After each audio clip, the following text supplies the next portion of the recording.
Exam का pressure? मैं हूं ना। अभी सब्सक्राइब करो हमारे new channel the Gaurav Jain clips.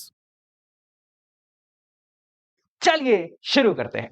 देखो, चैप्टर शुरू करने से पहले मैं आपको कुछ दिखाना चाहता हूं, है ना? ध्यान से देखना।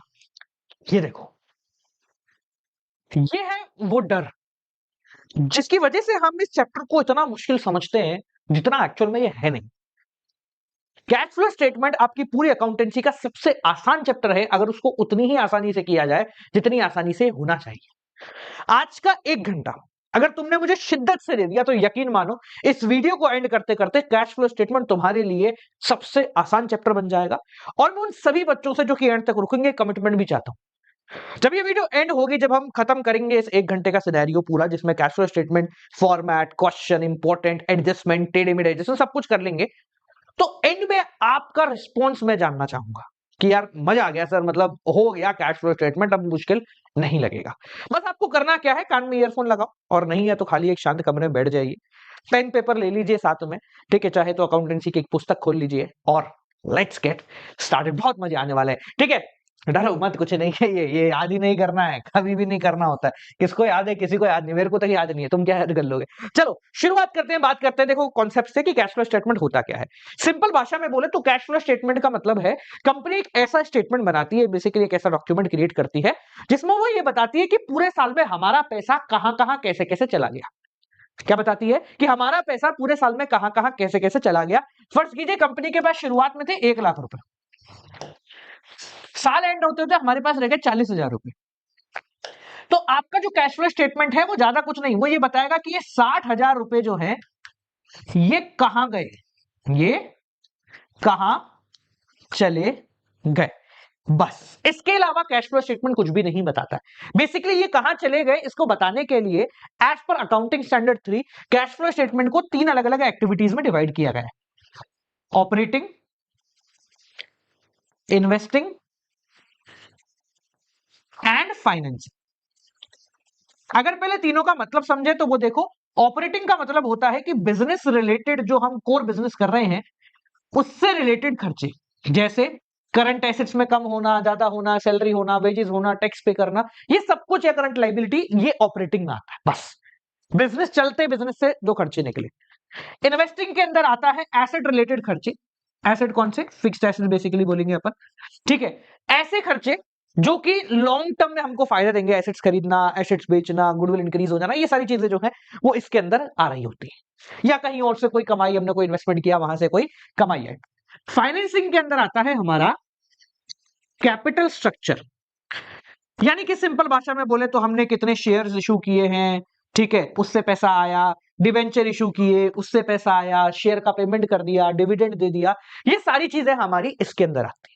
तो सिंपल भाषा में ये 60,000 रुपए का क्या हुआ, ये हम इन 3 कैटेगरीज के अंदर बांटेंगे। सोच के देखो कि आपके पास है ना एक स्टोर रूम में बहुत सारा कचरा पड़ा हुआ है, बहुत सारा। हम कुछ नहीं कर रहे, हम बस ये देख रहे हैं इसमें से कितना कचरा इलेक्ट्रॉनिक्स का है, कितना कचरा स्टेशनरी बुक्स का है, और कितना कचरा मिसलिनियस अलग इधर उधर का है। बस ये छाटने के काम को बोलते हैं कैश फ्लो स्टेटमेंट। यहां तक क्लियर हो गया सबको? अब एक और चीज, जैसा कि मैंने आपको बोला कि कैश फ्लो स्टेटमेंट का मेन मकसद होता है कि ये 60,000 रुपए कहां गए ये पता करना। Before even starting the question, starting करने से पहले मुझे पता होगा कि इस क्वेश्चन में operating plus investing plus financing, इसका आंसर क्या है, इन तीनों को ऐड करने से क्या आंसर आ रहा होगा। यानी इन शॉर्ट, आपको अगर कैश फ्लो स्टेटमेंट का पूरा क्वेश्चन मिला, जो कि आजकल कम मिलता है, पर अगर मिल गया तो आपको क्वेश्चन शुरू करने से पहले पता होगा कि आंसर क्या आने वाला है। कैसे? जैसे मान लो शुरुआत में कैश एंड कैश इक्विवेलेंट। देखो धंधे की बात कर रहे हैं तो सिर्फ कैश नहीं होता, कैश होता है, बैंक का स्टेटमेंट होता है, मार्केटेबल सिक्योरिटी, मतलब ऐसी चीजें जो करंट इन्वेस्टमेंट की कैटेगरी में आती है, जिनको हम जल्दी से कैश में कन्वर्ट कर सकते हैं, तो वो सब कैश एंड कैश इक्विवेलेंट कहलाता है। तो साल की शुरुआत में इनका cash and cash equivalent 1 lakh था, एंड में हो गया मेरा 40,000। तो मैं क्लियर कट बता दूंगा कि इन बिटवीन द ईयर मैंने 60,000 यूज कर लिया है, और that is what operating plus investing plus financing होना चाहिए, ठीक है? यानी कि एज पर दिस एग्जांपल ये 60,000 जो है वो मेरा आंसर हो जाएगा बिना एक पेन को उठाए। समझ रहे हो? तो without even touching the pan I know कि हाँ मेरा आंसर जो है वो 60,000 होने वाला है। यहां तक क्लियर हो गया सबको? इजी है, ठीक है। देखो अब मैं इधर उधर की बातें नहीं करूंगा क्योंकि मुझे पता है कि कैश फ्लो स्टेटमेंट है ना हमें डराता है। जब हम फॉर्मेट की बात करते हैं, सर इतना बड़ा फॉर्मेट है कैसे याद करेंगे, ठीक है। तो इस डर को कैसे खत्म करना है मैं आपको एक छोटे से एग्जांपल से समझाता हूं, आपको बहुत ज्यादा मजा आएगा। मैं अगर आपसे एक सवाल पूछूं कि पुदीने की चटनी बनानी है, क्या बोला? पुदीने की चटनी बनानी है तो कैसे बनाओगे? तो आप बोलोगे कि सर ग्राइंडर लो, उसमें क्या कहते हैं पुदीना डाल दो, उसमें मिर्ची और क्या कहते हैं और क्या क्या डालते हैं भाई, पानी डाल दो, मिर्ची डाल दो, ये दो चार चीजें डाल दीजिए और चटनी बन के तैयार हो जाएगी। ये सुन लो, अरे हाँ बोलो। पर मैं बोलता हूं कि आपने कुछ चीजें मिस कर दी। क्या मिस कर दिया है? आपने दो चीजें मिस करी। पहला, पुदीना खरीद के लाना, और दूसरा पुदीने को साफ करना। पुदीने को साफ करना, ये दो चीजें हमने मिस कर दी। क्यों? क्योंकि हमारा मेन एजेंडा था सर पुदीने की चटनी बना, तो इसलिए हमने पुदीना खरीदने की बात, उसको साफ करने की बात पे ज्यादा ध्यान नहीं दिया। द पॉइंट इज दैट कि मार्केट में जो पुदीना मिलता है वो चटनी के लिए नहीं मिलता है। हम उसको खरीद के ला रहे हैं, साफ कर रहे हैं, फिर उससे चटनी बना रहे हैं। कैश फ्लो शीट में भी बिल्कुल ऐसा ही। हम सबको पता है कि कैश फ्लो के अंदर पूरे जो भी आंसर आता है, जो भी चीजें हैं, उसको ऑपरेटिंग, इन्वेस्टिंग और फाइनेंसिंग के अंदर डिवाइड करना होता है। बिल्कुल सही बात है सर, ठीक है। पर सवाल यह है कि ऑपरेटिंग से पहले जो अमाउंट मेरे पास मान लो 10 लाख रुपए पड़ा है, क्या वो बना है इन तीनों चीजों में डिस्ट्रीब्यूट होने के लिए? जैसे जो पुदीना बाजार में है वो सिर्फ चटनी बनाने के लिए ही बना है क्या? नहीं बना है, उससे कोई और चीजें भी हो सकती है। तो जो यहां पर मेरे पास अमाउंट होगा ये भी इन तीनों में डायरेक्टली डिवाइड नहीं होता है। तो हमें क्या करना पड़ेगा, जो अमाउंट है उसको पहले खरीद के लाना पड़ेगा और उसको साफ करना पड़ेगा। और यहीं पे हमारी एक छोटी सी ट्रिक आती है जो आज के बाद कैश फ्लो स्टेटमेंट के देखने का नजरिया पूरी तरीके से बदल देगी। अगर आपको कैश फ्लो स्टेटमेंट बहुत अच्छे तरीके से समझना है तो आपको कैश फ्लो के अंदर तीन चीजों के अंदर डिस्ट्रीब्यूशन नहीं करना है। हमारा जो डिस्ट्रीब्यूशन होगा वो इन टोटल 5 चीजों के अंदर हो रहा होगा। कितने के? 5। मैं नाम लिखता हूं। सबसे पहले आता है नेट प्रॉफिट, जिसको हम वर्किंग नोट के नाम से लिखेंगे। उसके बाद आता है non cash and non operating. ठीक है, अगर फॉर्मेट में देखें, अभी अपन पूरा फॉर्मेट बनाएंगे और मैं आपको समझाऊंगा, देखो कितना आसान है। जैसे ही आपका पूरा फॉर्मेट है जो आपको आपकी पुस्तक में दिख जाएगा, हम लोग क्या करते हैं, हमें लगता है कि सर जो है ना ऑपरेटिंग वो देखो यहां से शुरू हुआ और कहा यहां आकर खत्म हो रहा है, सर इतना बड़ा ऑपरेटिंग है। मैं आपको बोलता हूं सर ऑपरेटिंग इतना बड़ा है ही नहीं। ऑपरेटिंग क्या है? ऑपरेटिंग अगर सिंपल भाषा में बोले तो सर ये है ऑपरेटिंग, बस ये है ऑपरेटिंग, इसके अलावा ऑपरेटिंग है ही नहीं। और हम लगे पड़े हैं, हमें प्रॉब्लम कहां होती है, सर ये कब कौन सा आएगा, कब कौन सा आएगा। तो एक काम करते हैं, डिवाइड कर देते हैं। कैसे डिवाइड करेंगे? ये है हमारा वर्किंग नोट वाला मैटर, ठीक है। ये है हमारा नॉन कैश वाला मैटर, ये आ गया ऑपरेटिंग। इसके नीचे आ जाएगा आपका इन्वेस्टिंग और सॉरी ये तो फाइनेंसिंग आ गया, हट भाई, हाँ यहां तक आ जाएगा आपका इन्वेस्टिंग और ये आ जाएगा आपका फाइनेंसिंग। देखो अभी जो मैं आपको समझा रहा हूं ना, जब अपन फॉर्मेट बनाएंगे तो आपको काफी सारा आसान लगेगा। मैंने क्या करा, कैश फ्लो स्टेटमेंट को 3 की जगह 5 टुकड़ों में तोड़ दिया, क्योंकि एक्चुअल में ये 5 टुकड़ों में ही बना हुआ है। बस हमने क्या करा है, इस पुदीने को, कहां गया अपना पुदीना, मिक्सी में डालने से पहले चटनी के लिए तैयार किया है। और हम लोग आज तक क्या समझ रहे थे कि सर जो तैयारी है वो भी मिक्सी के अंदर काउंटेड है। नहीं, वो अलग है बेटा, है ना। तो हमें क्या करना पड़ेगा, हमारा जो क्वेश्चन शुरू होता है वो शुरू होता है नेट प्रॉफिट से। अब देखो नेट प्रॉफिट का मतलब क्या होता है, हमने पूरे साल में कितना धंधा किया है, कितना बिजनेस किया है, ठीक है, उससे कितना प्रॉफिट बन गया है। इसमें बहुत सारी चीजें होती हैं, डेप्रिसिएशन भी होता है, टैक्स भी होता है, कुछ अपन प्रॉफिट बढ़ाने, प्रॉफिट को कम करने के लिए, टैक्स बचाने के लिए दो चार जुगाड़ भी कर देते हैं, जैसे रिजर्व में ट्रांसफर कर दिया पैसा, थोड़ा अंदर डिटेबल कर दिया। तो जब हम कैश फ्लो स्टेटमेंट बनाते हैं हमें ये सारी चीजों की जरूरत नहीं होती। तो हम जो स्टार्टिंग के 2 स्टेप होते हैं, ये वर्किंग नोट वाला स्टेप और नॉन कैश वाला स्टेप, इसमें हम क्या कर रहे हैं, हम सफाई कर रहे हैं। किस चीज की? हम सफाई कर रहे हैं उस प्रॉफिट की, और उस फिगर तक पहुंच रहे हैं जहां से हम ऑपरेटिंग, इन्वेस्टिंग और फाइनेंसिंग के अंदर चीजों को बांट सके। समझ में आया कितना आसान है? वापस सुनना, एक बार वापस से रिपीट कर रहा हूं मैं, हो सकता है थोड़ा सा अपन टाइम लेंगे इसमें, बट एक बार अगर ये चीज क्लिक हो गई ना तो बहुत आसान हो जाएगा। इसके बाद एक चीज ऐसी बोलूंगा तो तुम्हें लगेगा अरे भैया ये तो सही बात है। ठीक है, देखो वापस समझना क्या कह रहा हूं मैं। हम क्या करते हैं, नेट प्रॉफिट से शुरू करते हैं। ठीक है, 2 स्लाइड है, यस वी हैव 2 स्लाइड्स। ठीक है, मैं यहां लिखता हूं। तो हमारी जो शुरुआत होती है कैश फ्लो स्टेटमेंट बनाने की, वो शुरुआत कहां से होती है? वो शुरुआत होती है नेट प्रॉफिट, इसको मैं पीले कलर से लिखूंगा, it would be a better, मजे आएंगे तुम लोगों को। ठीक है, क्या है, हमने आज से पहले कैश फ्लो शायद ऐसे कभी नहीं पढ़ा है और शायद यूट्यूब पर कभी हुआ भी नहीं है, पर आज के बाद तुम्हें कोई और वीडियो देखने की जरूरत पड़ेगी भी नहीं। हाँ जी, तो क्या है, शुरुआत होती है net profit before tax and extra ordinary items. ठीक है, यानी कि आपके सामने एक प्रॉफिट है कि कंपनी को प्रॉफिट 10 लाख का 20 लाख का हुआ है, और ये कैसे निकालते हैं, बहुत सिंपल है।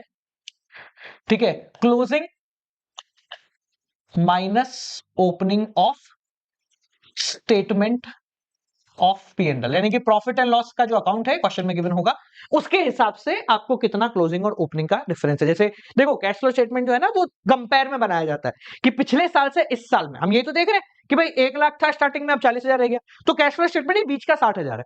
तो इसके अंदर जो भी आप फिगर ले रहे हो उनमें 95% से ज्यादा फिगर बीच का डिफरेंस का लिया जाता है कि पिछले साल 1 लाख था, अब 40,000 रह गया, तो 60,000 को यूज कर। एक दो चीजें होती हैं जिसमें हम डिफरेंस नहीं लेते, वो मैं भी समझा दूंगा कौन कौन सी होती है, उसके अलावा सब में डिफरेंस ही होता है। ठीक है, जैसे मान लो इन्वेंट्री पहले 80,000 थी, अब 60,000 रहेगी, तो 20,000 का डिफरेंस है, वो हम इसमें लिख देंगे। ठीक है, अब समझना। तो यहां पर हमारा जो क्वेश्चन है उसकी शुरुआत कैसे होती है? क्वेश्चन की शुरुआत होती है net profit before tax and extraordinary item से, यानी कि हमारी कंपनी को प्रॉफिट हो गया मान लो 10 लाख। अब इस प्रॉफिट में बहुत सारी चीजें काउंटेड है, तो हम क्या करेंगे, पहले कुछ चीजों को हटा देंगे। कौन सी चीजें? अरे ऐसी चीजें जो शायद हमने सिर्फ जुगाड़ करने को लिखी थी। सर कौन कौन सी होती है? Just give me a name of few of them. ठीक है, कुछ नाम बताते हैं। तो हम यहां पर कुछ चीजों को ऐड करेंगे और कुछ चीजों को लेस करेंगे। डरने की जरूरत नहीं है। देखो आप है ना, एक चीज समझना, जब दो कॉन्सेप्ट समझाता हूं तुम्हें, उसके बाद अपन फॉर्मेट पे आएंगे। क्या आपको जीवन में किसी ने भी ये बात भूली है कि सर ये जो 6 चीजें लिखी हैं उसको सीक्वेंस में याद करना है? किसी ने भी बोली है क्या? किसी ने नहीं बोली, फिर तुम कोशिश क्यों करते हो? नहीं मतलब अगर करना ही नहीं है सीक्वेंस में याद, तो हम क्यों कोशिश करें? तो सर फिर याद कैसे होगा? दूसरा सवाल उसका जवाब है, क्या आपको फॉर्मेट के हिसाब से सॉल्यूशन करना है या आपको क्वेश्चन के हिसाब से सॉल्यूशन करना है? वापस सुनना, क्या आपको फॉर्मेट के हिसाब से सॉल्यूशन करना है या आपको क्वेश्चन के हिसाब से सॉल्यूशन करना है? आप बोलोगे सर क्वेश्चन के हिसाब से सॉल्यूशन करना है, तो एक सिंपल सी चीज मुझे बताओ, अगर क्वेश्चन में इन 7 में से कोई एक चीज लिखी है तो तुम क्या इन सातों को याद करोगे? नहीं सर, हम तो सिर्फ उस एक चीज को याद करेंगे। सर उसको एक को याद करने के लिए हमें सातों चीजें पता होनी चाहिए? अरे नहीं होनी चाहिए पता। मैं बताता हूं, देखो यहां एक कैच है बहुत बड़ा। वो कैच ये है कि अगर हम इस पूरे फॉर्मेट को, इतने बड़े फॉर्मेट को 5 टुकड़ों में बांट देंगे, तो आपको बस ये पता होना चाहिए कि डेप्रिसिएशन अगर है क्वेश्चन में तो वो 1, 2, 3, 4 और 5 में से कहां आता है। आप अगर मुझे बोल दो कि सर डेप्रिसिएशन जो है ना वो ये नॉन कैच वाले में आएगा, बस तुम्हें सिर्फ इतना ही फाइंड आउट करना होता है क्वेश्चन में, और कुछ याद ही नहीं करना है। तुम बोलोगे कि सर अगर करंट एसेट है तो कहां आएगा? अरे करंट एसेट ऑपरेटिंग में आता है, करंट लाइबिलिटी ऑपरेटिंग में आता है, शेयर वगैरह हो गया फाइनेंसिंग में आता है। अभी अपन ने बोला ना कौन सी चीज कहां आती है, देखो ये लिखा हुआ बिजनेस रिलेटेड, तो करंट एसेट करंट लाइबिलिटी सब ऑपरेटिंग का हिस्सा है। ठीक है, इन्वेस्टिंग में एसेट रिलेटेड आता है। ठीक है, फाइनेंसिंग में तुम्हारा कैपिटल स्ट्रक्चर आता है, शेयर वगैरह डिबेंचर। तो हमें सिर्फ क्वेश्चन को देखकर यह समझना है कि कौन सी चीज कहां आने वाली है, ना तो इसका सीक्वेंस इंपॉर्टेंट है और ना ही कुछ। और जब अपन 3 की जगह 5 में बांट देंगे तो हमारे पास सिर्फ छोटे छोटे कॉन्सेप्ट रह जाएंगे। ठीक है, समझ गए? आगे बढ़े। कैश फ्लो स्टेटमेंट को आसान करने का तरीका क्या हुआ? बस पता होना चाहिए सर कि इन 5 में से कौन सी चीज कहां पर आने वाली है। ठीक है, 3 तो हम समझ गए सर, ऑपरेटिंग में क्या आता है, धंधे से रिलेटेड, इन्वेस्टिंग में सर एसेट रिलेटेड, फाइनेंसिंग में सर वो क्या कहते हैं अपना, उससे रिलेटेड शेयर से और डिवेंचर से। अब ये जो बाकी 2 बचे इसमें क्या क्या आता है इसको अपन शुरू करते हैं। ठीक है, तो सबसे पहले अगर अपन बात कर रहे हैं कि सर हमने प्रॉफिट लिया है, प्रॉफिट में बहुत सारी चीजें क्लटर्ड है, तो हम 4-5 चीजें इसमें से ऐड करेंगे और 4-5 चीजें हटाएंगे। देखो इनका लॉजिक क्या होता है, लॉजिक बस ये होता है कि कैश फ्लो स्टेटमेंट में इनफ्लो पैसा आ रहा है तो जोड़ो, जा रहा है तो हटा दो। पर प्रॉफिट जो है इसमें कई सारी चीजें ऐसी होती है जिसमें पैसा नहीं गया, सिर्फ प्रॉफिट को घुमाया अपन ने। जैसे सर हमने मान लो ट्रांसफर टू रिजर्व करा, ट्रांसफर टू रिजर्व, ठीक है, मैंने बोल दिया भाई 1 लाख रुपए मैंने रिजर्व में डाल दिया। अरे भैया रिजर्व तो तेरा ही है, तो पैसे तेरे पास ही है, तो रिजर्व में डालते बेसिकली हम प्रॉफिट को कम करने के लिए, पर एक्चुअल में पैसा कहीं नहीं जाता है उससे, तो ट्रांसफर टू रिजर्व यहां पर ऐड हो जाएगा। इसके बाद 2-4 चीजें और हैं, जैसे प्रपोज्ड डिविडेंड, प्रपोज्ड डिविडेंड, ठीक है, प्रपोज्ड डिविडेंड करंट ईयर का ऐड किया जाता है। सर क्यों ऐड किया जाता है? देखो ज्यादा अपन लॉजिक में नहीं चलेंगे, सिंपल भाषा बता देता हूं। प्रपोज मतलब देना है, अपन ने कहा है देंगे, अभी दिया नहीं है ना, तो ऐड कर दो करंट ईयर का, ठीक है। इसके अलावा sir interim dividend, interim dividend paid, जो हमने करंट ईयर का इंटरिम डिविडेंड पे किया, मतलब डिविडेंड का पैसा दिया। सर अभी डिविडेंड जो है ये तो शेयर से रिलेटेड है, तो ये यहां क्यों आया? ये छटाई हो रही है और सफाई हो रही है, हम छाट छूट करके बिल्कुल ऐसा बढ़िया सा अपना चमकता हुआ प्रॉफिट तैयार कर देंगे जो तीनों में बढ़ जाएगा, ठीक है। तो इस प्रॉफिट में अभी डिविडेंड वगैरह सब है, तो डिविडेंड देने से कैश चला जाता है, हमने कहा अभी तो तू वापस आ जा, इन्वेस्टिंग लिखेंगे ना वहां पर अपन इसको माइनस कर देंगे, तो अभी अपन सब कुछ साफ वाफ कर रहे हैं, ठीक है। एक और चीज होती है sir provision for tax. Sir ये याद कैसे रहेगा? सवाल तो वहीं आ गया ना याद कैसे रहेगा? देखो अभी समझाता हूं कैसे याद रहेगा, ठीक है। ये भी करंट ईयर का, बस इसके अंदर 2-3 चीजें हैं जो करंट ईयर की लेनी पड़ती है, बाकी कुछ भी नहीं है, ठीक है। लेस क्या होता है सर? सर इसमें लेस हो जाता है तुम्हारा refund of tax, refund of tax, ठीक है, इफ एनी, अगर कुछ है तो। हाँ सर, और एक होता है एक्स्ट्रा ऑर्डिनरी आइटम जो कभी नहीं आते तुम्हारे ठीक है, तो इसको बस फॉर्मेलिटी के लिए अपन लिख देते हैं, ठीक है। पहले मैं इन सारी चीजों को लिखता हूं, फिर आपको बताता हूं आपको याद कैसे होगा ये।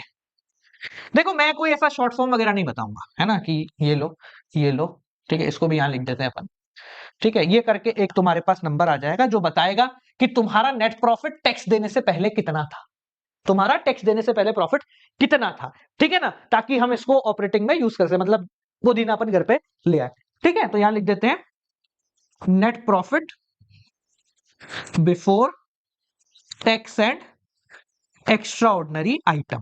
हाँ सर, अब बताओ सर ये याद कैसे होंगी? 5-6 चीजें तुम्हें याद ही नहीं करनी, मैंने कब बोला याद करनी है? मैं एक सिंपल सवाल पूछता हूं, प्रोविजन फॉर टैक्स कहां आता है? अगर तुमको क्वेश्चन में प्रोविजन फॉर टैक्स लिखा हुआ दिख गया, तो क्या तुम इस बात को ओके हो कि हाँ सर वर्किंग नोट में आता है, ये वर्किंग नोट है अपना, बस तुम्हें बस ये याद रखना है कि हाँ सर वर्किंग नोट में जाने वाली चीज है। वर्किंग नोट में कितनी चीजें आती है ये याद नहीं रखना है, बस अगर किसी चीज को देखो तो याद करो, हाँ ठीक है। जैसे हमारी क्लास में अगर 50 बच्चे, तो हमें 50 के 50 आने वाले 10 साल बाद याद नहीं रहेंगे, पर अगर किसी को देख लेंगे तो हमें याद आ जाएगा, अरे हाँ ये तो क्लास वाला बच्चा है। हम याद नहीं रख रहे किसी को, पर देखने के बाद हमें समझा रहे ये तो वो वाला है, ठीक है। जैसे मैंने बोला इंटरिम डिविडेंड कहीं लिखा हुआ है, तो तुम्हें याद आ रहा है हाँ इंटरिम डिविडेंड तो यहीं कहीं आ रहा था वर्किंग नोट में, बस इतना याद रखना होता है हम लोगों को, ठीक है। बस वो फॉर्मेट रटाने पे लगे हुए, फॉर्मेट याद नहीं करना, ठीक है। चलो यहां जाते हैं, तो ये है net profit before tax and extraordinary item, मतलब प्रॉफिट में हमने थोड़ी बहुत छेड़खानी की है, ठीक है। तो ये पहली चीज आपकी क्लियर हो गई यहाँ पर, ठीक है। लोग याद करते हो ट्रांसपोर्ट टू रिजर्व होगा, प्रपोज डिविडेंड होगा, अरे कुछ नहीं याद करना चल। हाँ, इसके बाद देखो भी हमारा प्रॉफिट जो है वो थोड़ा सा सही हुआ है पर क्लियर नहीं हुआ। अब क्लियर होने के लिए क्या क्या चाहिए? धनिए पुदीने की सर सफाई करनी पड़ेगी, है ना, सफाई करनी पड़ेगी। सफाई का मतलब ऐसी चीजें जो काम की नहीं है। काम की नहीं है कौन सी सर? देखो यहाँ लिखा हुआ है, हेडिंग ही लिखी हुई है तुम्हारी किताब में सब कुछ, ठीक है। देखो कहाँ लिखा हुआ, मैं लिखता हूँ इसको, ये लिखी हुई है हेडिंग, किताब है तो देख लेना, नहीं है तो यहाँ देखो कितनी है, अच्छा ठीक है।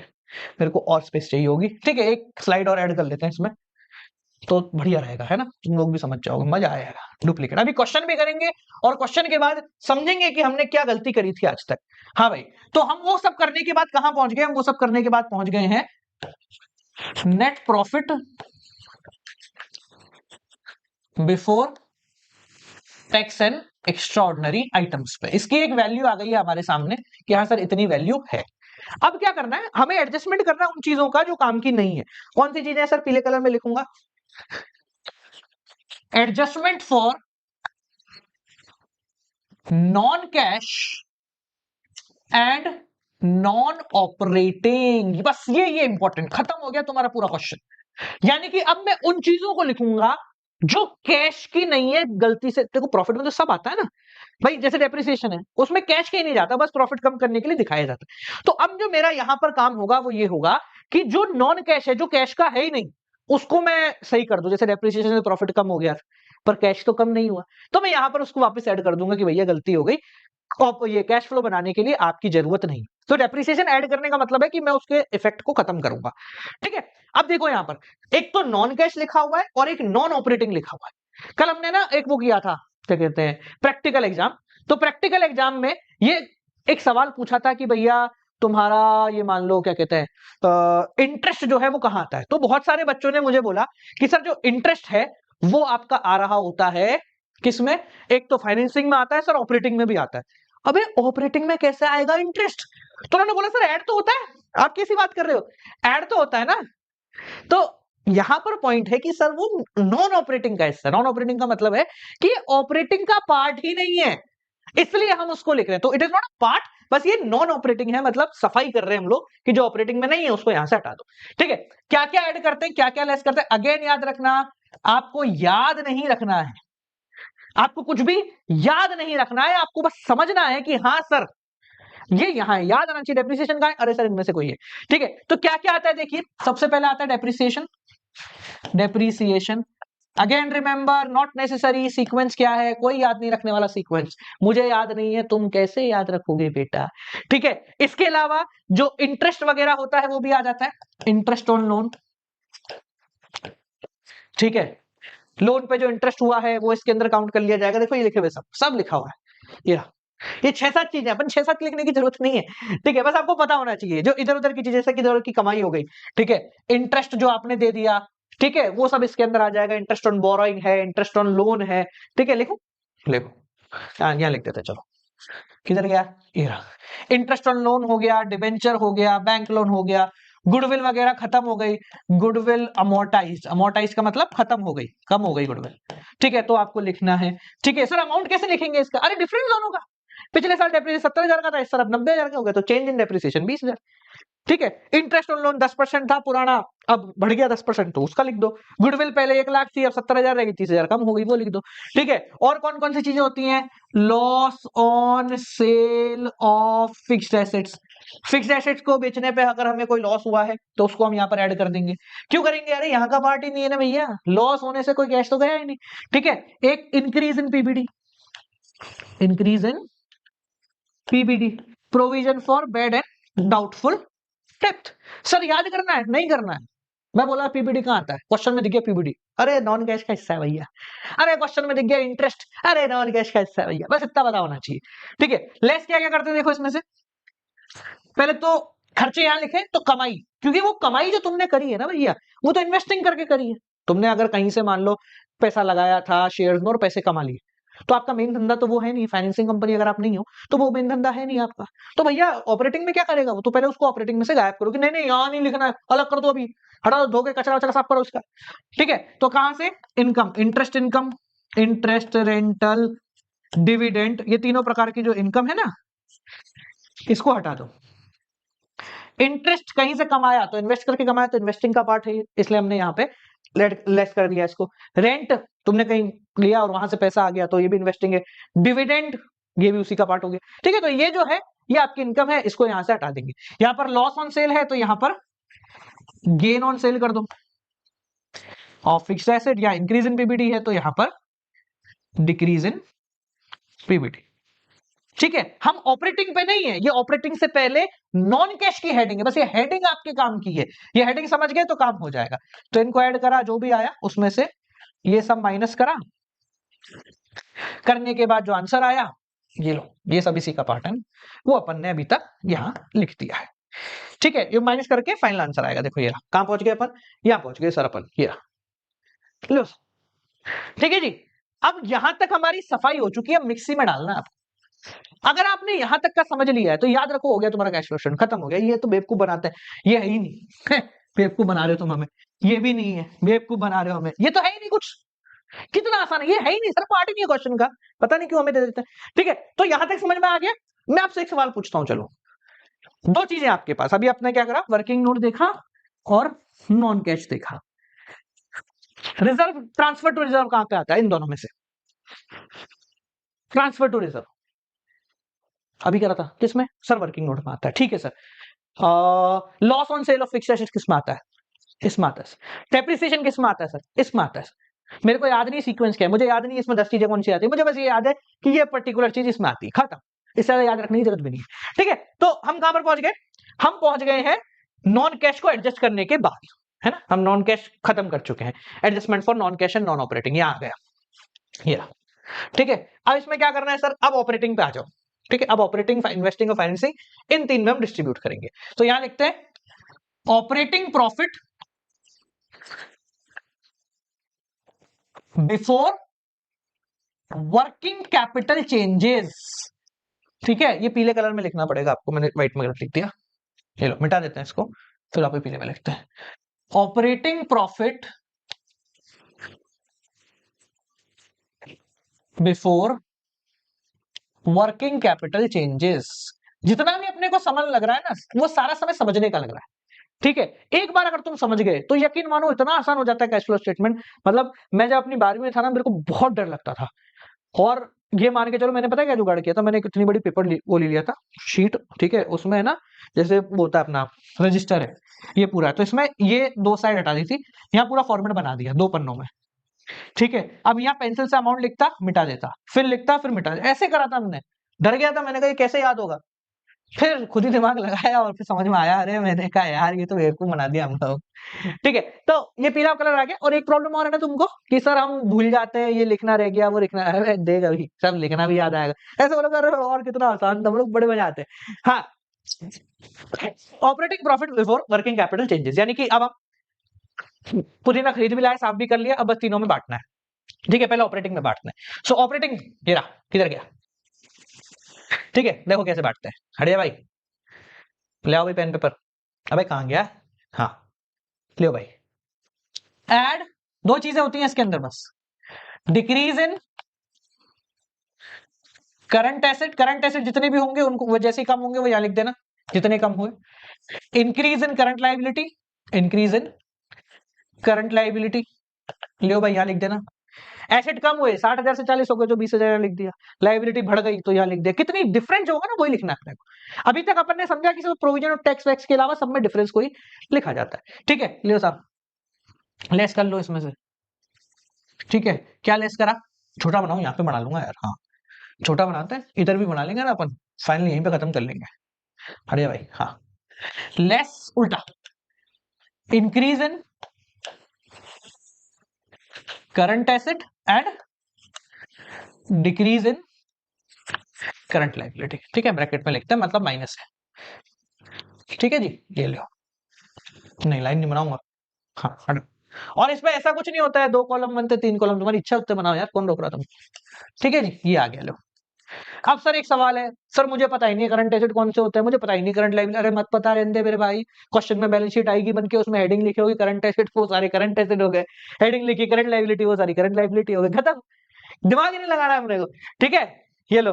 ऑपरेटिंग का बस इतना ही है, ये छोटा सा पार्ट बोला ना अपन ने, ये ऑपरेटिंग का पार्ट इतना सा है। अब इसमें से टेक्स्ट हटेगा बस, और कुछ नहीं होगा। देखो फॉर्मेट साथ साथ में इसलिए दिखा रहा हूं ताकि तुम अपनी किताब से भी टैली कर पाओ।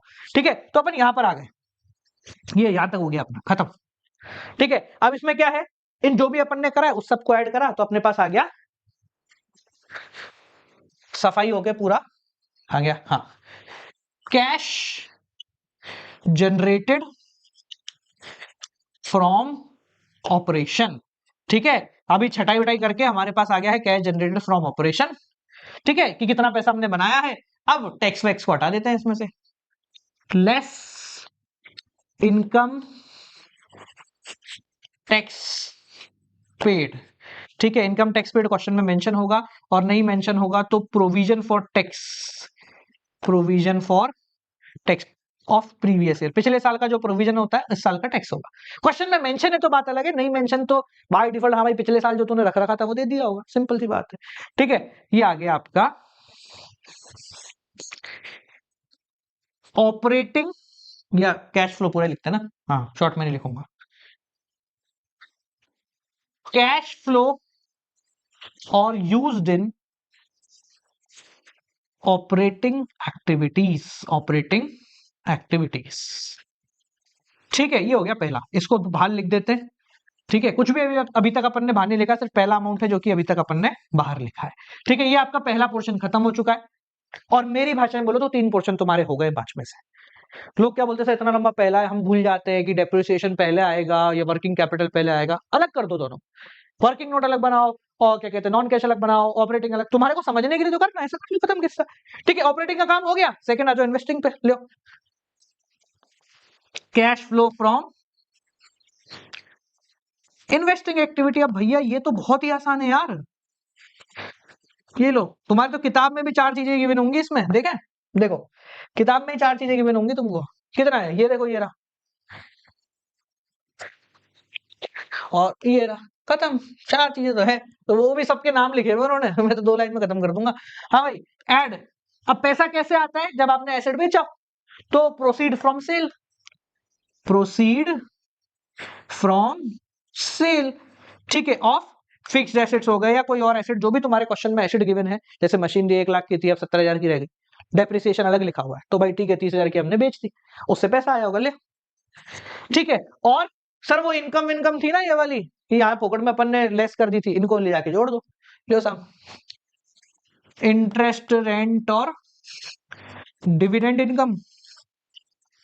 क्योंकि भाई तुम्हारा काम तो कर ये वाला, ये तुम्हारा तो ऐसे ही पैसा पड़ा था तो तुमने लगा दिया।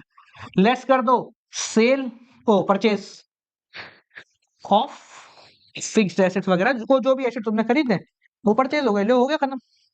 3 लाइन का ये था। अब हम डर रहे हैं भैया यार तो आप कैश फ्लो कैसे करेंगे, कैसे होगा, जो हो गया बस खत्म है।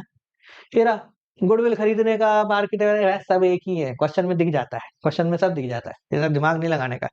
ठीक है, लो हाँ भाई करें इसको, ये लो क्या आ गया, कैश फ्लो फ्रॉम, अगर प्लस में है तो फ्रॉम कितना कम आया, और माइनस में तो यूज्ड इन लिख दो, यूज्ड इन इन्वेस्टिंग। ले साहब, पहली चीज बात, दूसरी चीज बात, तीसरी करते हैं फाइनेंसिंग। ले इतना आसान है ये कि पता नहीं क्यों अभी तक पता है एक्चुअल कैश फ्लो क्या है, ये और ये खत्म कैश फ्लो। बाकी जिससे हम डर रहे थे वो सफाई थी, ये लो तुम्हारा नॉन कैश और ये लो तुम्हारा वर्किंग नोट, खत्म। ये सफाई से डर रहे हैं हम लोग अब तक जिंदगी में। चलो भैया, हाँ जी इधर आते हैं, third cash flow from financing. Financing से कितना पैसा बना, फाइनेंसिंग मतलब शेयर्स वगैरह से। तो देखो सीधी सी बात है, नए शेयर इशू करोगे तो पैसा आएगा, तो अगर शेयर 1 लाख से 1.5 लाख हो गए तो 50,000 रुपए आ गए, तो यहाँ लिखेंगे proceed from issue of shares, कोई से भी शेयर हो, पैसा आया खत्म। डिबेंचर्स, डिबेंचर आपने इशू किए वहां से आया तो वो लिख दीजिए। ठीक है, कोई लोन लिया है, लोन टेकन, कुछ भी लिखो, बैंक से कोई लोन लिया है तो ये, बस आपको देख के लिखना है, क्वेश्चन में सब मेंशन होगा, बस कंपेयर करना पिछले साल से इस साल बढ़ा है कम हुआ है, बस इतना। ठीक है, ये लो। ठीक है, इसके अलावा सर और कुछ है तो किताब में भी कितना छोटा है, कहाँ गया, ये रहा किताब में छोटा था, इसने लिखा है लो share, debenture, other long term borrowing, bank overdraft, अरे सब लोन ही तो है, तो पैसा आया तो ठीक है, गया तो ठीक है। ठीक है, इसके अलावा माइनस क्या करना है सर, इसमें से बहुत सिंपल है, 3-4 चीजें माइनस होगी शेयर से डिबेंचर से रिलेटेड, जैसे ये रहा, ये रहा इंटरेस्ट ऑन लोन, यहाँ अपन ने ऐड किया था, माइनस हो जाएगा क्योंकि यहाँ का है इंटरेस्ट ऑन लोन। अब ये लोन में बैंक लोन भी हो सकता है, डिबेंचर भी हो सकता है, सब मान लो, है ना, डरने की जरूरत नहीं। वो डिविडेंड वाला जो हिस्सा था वहां ऐड किया था, तो dividend paid, dividend paid question में मेंशन है तो ठीक है, वरना जो प्रपोज डिविडेंड था वही मान लिया जाएगा। इंटरिम डिविडेंड जो था वो भी है, इंटरिम डिविडेंड। लियो साहब, कोई बायबैक वगैरह है शेयर का, वो होता नहीं है, हो तो वहां लिख देना, नहीं हो तो वहां खत्म किस्सा। ये क्या हो गया, कैश फ्लो फ्रॉम या यूज्ड इन फाइनेंसिंग एक्टिविटी। कितना आसान है ये सब, पता नहीं क्यों डरते हैं लोग। हाँ भाई, ये हो गया तीसरा नंबर। हाँ, इसके बाद लास्ट करें, अब क्लोजिंग करते हैं। देखो तीनों का अमाउंट आ गया, बस हमें प्रूफ करना है कि हमने सही किया है, तो कैसे करते हैं, ये आपका तीनों का अमाउंट आ गया, ठीक है, 1, 2 और 3, ऑपरेटिंग, इन्वेस्टिंग और फाइनेंसिंग। यहां पे लिखेंगे नेट कैश जनरेटेड या यूज्ड इन। ठीक है, हमने कितना कैश बनाया है, जैसे 1 लाख स्टार्टिंग में था, 40,000 तो बीच में 60,000 था, वो आना चाहिए हमारा। ठीक है, तो हमने कितना पैसा बनाया वो लिख दिया, इसमें ऐड करा ओपनिंग बैलेंस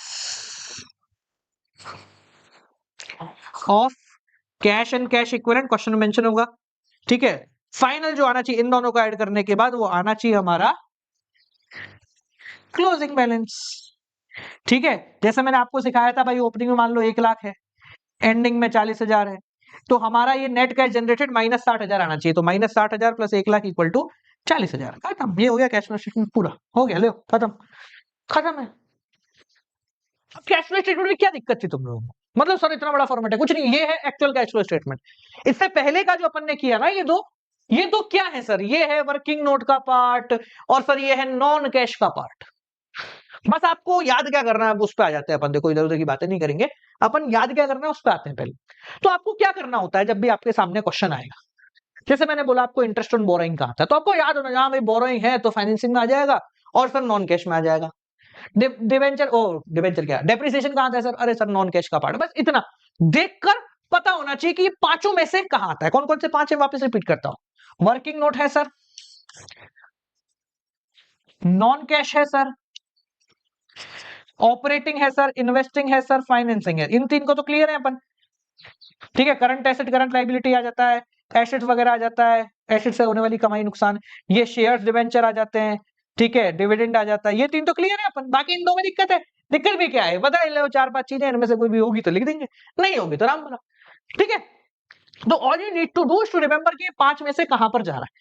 और जब हम इसका क्वेश्चन करते हैं, अभी क्वेश्चन करते हैं चलो इसका बैठ के, तो तुम्हारी एक और प्रॉब्लम को सॉल्व करते हैं, किसको छोटा लिखना है किसको बड़ा लिखना है, ये भी क्लियर करता हूं। जब हम क्वेश्चन करेंगे ना, अभी कर लेते हैं क्वेश्चन, तो देखो कितनी कलाकारी से करेंगे, मजा आएगा। तुम बोलोगे वाह ये तो इतना आसानी से हो गया। ठीक है, तो चलो एक क्वेश्चन देखते हैं, और क्वेश्चन शुरू करने से पहले तुम्हें पता लग जाएगा, और यार सर ये तरीका तो नेक्स्ट लेवल है, मजे आ जाएंगे और टाइम भी नहीं लगेगा। ठीक है, अब जो क्वेश्चन यहां पर मैं लेके आया हूं ना तुम्हारे करने के लिए, उससे तुम्हारी सारी प्रॉब्लम सॉर्ट हो जाएगी। मतलब कैसे फॉर्मेट बनाना है, कितना बनाना है, कितना आगे रखना है, कितना पीछे रखना, सब सॉर्ट हो जाएगा।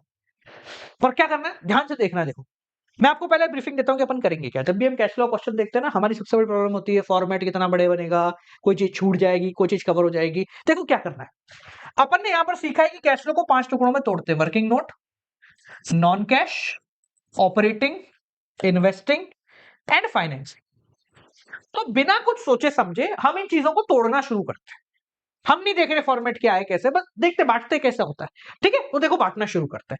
सबसे पहले हेडिंग है इक्विटी एंड लायबिलिटी, दूसरा है शेयर होल्डर फंड, कुछ नहीं लिखा हुआ। हाँ, अब आता है शेयर कैपिटल। तो अपने को पता है कि ये शेयर वाली चीजें फाइनेंसिंग का है जनरली, तो अपन वही करेंगे। शेयर कैपिटल के आगे कितना भी अमाउंट हो, हम यहां लिख देते हैं सर ये फाइनेंसिंग का है। ठीक है, अगला है reserve and surplus. Reserve and surplus में लिखा हुआ है statement as per P&L, profit दिया हुआ है, तो प्रॉफिट कहां आता है sir? Working note, working note में आता है। आगे लिखा हुआ है sir non current liability, long term liability, ये भी फाइनेंसिंग का पार्ट होता है। अब देखो एक चीज याद रखना, जब भी आप कोई ऐसी चीज देखो जिसके आगे ये बनाओ, यानी कि नोट है, नीचे नोट लिखा हुआ है, तो इसके आगे हम लगाएंगे क्रॉस और पहुंच जाएंगे नोट पे कि भाई नोट में बता क्या है, ये रहा। तो लॉन्ग टर्म बोरोइंग का नोट क्या कह रहा है हमें? लॉन्ग टर्म बोरोइंग का नोट कह रहा है कि हमने 2 बोरोइंग ली है, तो इसके आगे भी फाइनेंसिंग डाल दो, इसके आगे भी फाइनेंसिंग डाल दो। लोन तो फाइनेंसिंग का ही पार्ट है। ठीक है, कुछ नहीं सोचना है, ना आगे ना पीछे ना ऊपर ना नीचे। ठीक है ना, ये दोनों देखो ऐसे लिखा हुआ है ये, ठीक है ना, ये कॉलम बना हुआ है ऐसे। ठीक है, आगे चढ़ते हैं, वापिस आ जाओ। ना दिमाग लगाना है ना कुछ करना है, all we need to do बस प्रोसीडिंग करनी है। हाँ भाई, अगला है ट्रेड पेबल करंट लाइबिलिटी, तो ये ऑपरेटिंग का पार्ट है, करंट लाइबिलिटी हो या करंट एसेट हो। ठीक है, एसेट में है नॉन करंट एसेट, आगे नंबर दिया हुआ है, इसको क्या कर देंगे, क्रॉस कर देंगे और पहुंच जाएंगे नीचे। हाँ भैया, नॉन करंट एसेट। सबसे पहले लिखा हुआ है लैंड, जमीन। ठीक है भैया, जमीन। Investing, investing, investing, depreciation, non cash. आगे बढ़ते हैं, वापिस आ जाइए ऊपर, आ जाओ वापिस ऊपर, डरने की जरूरत नहीं है, डरने की जरूरत नहीं है अपने को। हाँ भैया, हाँ, इसके बाद है करंट एसेट, इसके आगे तो क्रॉस ही था। करंट एसेट, ऑपरेटिंग, ऑपरेटिंग, और ये तो कैश एंड कैश इक्विवेलेंट है ही अपना, एंड में जो आंसर आए। ठीक है, और कुछ रह गया है क्या? और एक चीज नीचे देखो लिखा हुआ अलग से, एडिशनल इन्फॉर्मेशन। इंट्रिम डिविडेंड लिखा हुआ है 52,000 का, तो डिविडेंड 2 जगह आता है, वर्किंग नोट में और आता है तुम्हारा फाइनेंस। तो मैंने क्या किया, मैंने ज्यादा कंफ्यूजन क्रिएट ना करते हुए सिंपली, बहुत सिंपल तरीके से लिख लिया कौन सी चीज कहां है। अब मेरा अगला स्टेप क्या होगा? अब मेरा अगला स्टेप होगा फॉर्मेट देखना कि फॉर्मेट छोटा बनेगा, बड़ा बनेगा, कौन सी चीज कहाँ आएगी, अलग से नेट प्रॉफिट वगैरह देना है या नहीं देना, सही है नहीं? अमाउंट अच्छा मशीनरी जो माइनस हुए हैं हाँ तो उसका सीक्वेंस सही नहीं है, वो एक बार चेक। अच्छा ये 244 अच्छा ठीक है ओके, एक मिनट बाल को रुक जाना, ये अमाउंट में थोड़ी सी गड़बड़ है, मैं इसको सेट कर देता हूँ पहले, ठीक है ना? ये ऐसे होगा, ये 2,44,000 है और इसके आगे लिखा होगा 2,14,000 ऐसा, ठीक है ना? ओके, और नीचे लिखा हुआ है 72 एंड 54, ठीक है, ये ऐसे लिखा हुआ, ठीक है, वेल एंड गुड है, चलो अच्छी बात है, ये वरना कंफ्यूजन ही हो जाता है एक बारी, ठीक है, चलो ओके, आगे बढ़े। अब अपन क्या करेंगे, अब अपन बेसिकली इस जैसे अपन ने साइड में लिखा है, इसमें देखते हैं कौन सी चीज कितने एलिमेंट है किसके अंदर। जैसे वर्किंग नोट से शुरुआत करते हैं, सबसे पहले वर्किंग नोट एक, अभी तो एक ही है, नीचे आते हैं एक, अच्छा एक ही है, दो दो चीजें हैं वर्किंग नोट में, तो हमने यहां वर्किंग नोट के आगे लिख दिया sir working note comprise of 2 elements. Okay sir, next आते हैं नॉन कैश पे, तो नॉन कैश देखो कहां लिखा हुआ है, नॉन कैश या तो कहीं नहीं है, नॉन कैश यहाँ है क्या, ये रहा देखो नॉन कैश एक लिखा हुआ है, तो यहाँ हमने लिख दिया डेप्रिसिएशन लिखा हुआ नॉन कैश में, ठीक है, एक मिनट लो भाई, एक इसके अंदर है। ऑपरेटिंग में देखें, एक दो तीन, और कुछ है ऑपरेटिंग में? ऑपरेटिंग और कुछ नहीं है, तो यहां पर अपन ने ऑपरेटिंग भी डाल दिया sir, operating has 3 elements. Investing देखिए, यहां तो कहीं नहीं है, नीचे है इन्वेस्टिंग, एक दो तीन आई लिखे हुए, तो इन्वेस्टिंग के आगे भी मैंने लिख दिया 3। लास्ट है फाइनेंसिंग, नीचे से चल लेते हैं, है ना? फाइनेंसिंग एक दो तीन और चार, चार चीजें हैं जो फाइनेंसिंग में अपनी आनी है। फिर ये करने का फायदा क्या हुआ, देखो बहुत बड़ा फायदा है, ये करने का सबसे बड़ा फायदा ये होता है कि मुझे अंदाजा लग जाता है कि किस में कितना जगह छोड़नी है। मैं ऐसे नहीं करूंगा कि पहले वर्किंग नोट पूरा बना दिया फिर नॉन, इसमें सबसे बड़ा कंफ्यूजन होता है। ऊपर से चलेंगे नीचे तक खत्म करेंगे बिना किसी कंफ्यूजन के। Okay let's go for a cash flow, मतलब देखोगे तुम, देखो कितना आसान है, इसको लेते हुए मैं कैश फ्लो बनाता हूं। वर्किंग नोट में दो चीजें हैं, तो चाहो तो वर्किंग नोट अलग से बना लो, चाहो तो वर्किंग नोट उसी के अंदर इंडल्ज कर दो, वो तुम्हारे ऊपर है, ठीक है, जैसा बोलोगे वैसा कर लेंगे, ठीक है ना? तो मैं यहां बनाता हूं, शुरुआत करते हैं। पहले मैं पूरा देखो क्या कर रहा हूं, cash flow from operating activity heading डाली, ठीक है, इसके बाद खाली खोका बना रहा हूं मैं। खोका मतलब क्या क्या इसके अंदर रैंडमाइज जगह आती है, तो देखो सबसे पहले आता है तुम्हारा net profit from tax and extraordinary item, ठीक है, इसका अमाउंट आ जाएगा। अब आता है यहाँ पे नॉन कैश आएगा, नॉन कैश में एक है तो दो तीन लाइनें यहां छोड़ दी, ठीक है। उसके बाद आता है operating profit before working capital changes, ठीक है। उसके बाद यहाँ पे आता है तुम्हारा ऑपरेटिंग का पार्ट, ऑपरेटिंग एक दो तीन, तीन है, चार पांच लाइनें यहां छोड़ दी, ठीक है। फिर आ जाएगा टैक्स वगैरह, टैक्स पेड तो दिख नहीं रहा मेरे को, चलो पांच लाइनें छोड़ देते। फिर आता है second cash flow from investing activity, कितना है भैया इन्वेस्टिंग, तीन है, चार पांच लाइनें यहां भी छोड़ दी, ठीक है। जितना है उससे दो तीन लाइन एक्स्ट्रा छोड़ दो बस, इससे ज्यादा क्या है, इससे ज्यादा तो क्या ही दिमाग लगाना है। फाइनेंसिंग है तो चार लाइनें यहां छोड़ दी, तो यहां लिख दिया cash flow from financing activity, ठीक है। कितना है, चार है तो पांच छह लाइनें छोड़ दो, चलो छह लाइनें छोड़ दी ऑल जो, ठीक है। फिर छह लाइनें छोड़ने के बाद आ जाएगा नेट कैश जनरेटेड, वो फॉर्मेट खत्म कर रहे हैं, ठीक है। उसमें ऐड करा ओपनिंग बैलेंस एज पर कैश एंड कैश इक्विवेलेंट, और आंसर अपना आना चाहिए क्लोजिंग बैलेंस एज पर कैश एंड कैश इक्विवेलेंट। अब हमने क्या किया है, हमने जो ये बनाया था ना ये सब, इन सब की मदद से एक रैंडम फॉर्मेट क्रिएट कर लिया है जिसमें स्पेसिंग उतनी ही छोटी है जितनी हमें चाहिए थी, ठीक है। मैं यहां ऊपर बना रहा हूं वर्किंग नोट, तुम नीचे बना लेना, कोई दिक्कत नहीं है ना, मैं यहां पे ऊपर बना रहा हूं वर्किंग नोट, ठीक है। नेट प्रॉफिट नीचे बनाना, मैं ऊपर बना रहा हूं ताकि समझ में आ जाए, before tax and extra ordinary items. मैं इसको व्हाइट कलर से बनाऊंगा, देखो और फायदा होगा। अब मेरे पास एक फायदा और है, मुझे पहले से पता है किसमें कितने एलिमेंट आने हैं, तो जब मैं क्वेश्चन पूरा कर लूंगा तो मैं काउंट भी कर सकता हूँ, वर्किंग नोट में 2 आने थे, 2 आ गए क्या, अरे वाह। ठीक है, इस तरीके से देखो। अब क्वेश्चन कैसे करना है, अभी भी हम गलती करते हैं क्वेश्चन को वर्किंग नोट से शुरू करके, नहीं कर रहा वर्किंग नोट से शुरू, हम क्वेश्चन बैलेंस शीट से ही शुरू करेंगे। आजा भैया बैलेंस शीट, फिर आजा मेरे भाई आजा, ये ले, ये रही अपनी बैलेंस शीट है ना, यहीं से शुरू करेंगे। देखो क्वेश्चन में क्या है, सबसे पहले फाइनेंसिंग का पार्ट, शेयर कैपिटल। अब शेयर अगर बढ़ रहा है तो हम शेयर नए इशू कर रहे हैं, ऐड हो जाएगा। पिछले साल 2 लाख था, इस साल भी 2 लाख है, तो शेयर बढ़ रहा ही नहीं, तो जब बढ़ा ही नहीं तो कुछ आएगा ही नहीं, तो इसके आगे क्रॉस लगा दो भैया, फाइनेंसिंग में 3 ही आएंगी चीजें। अगला क्या लिखा हुआ है, रिजर्व एंड सरप्लस, मतलब प्रॉफिट। तो पिछले साल 96 था, आपको नहीं दिख रहा होगा, और इस साल हो गया 98। ठीक है, 96 था 98 हो गया, वर्किंग नोट का पार्ट है, यहां लिख दीजिए बैलेंस एज पर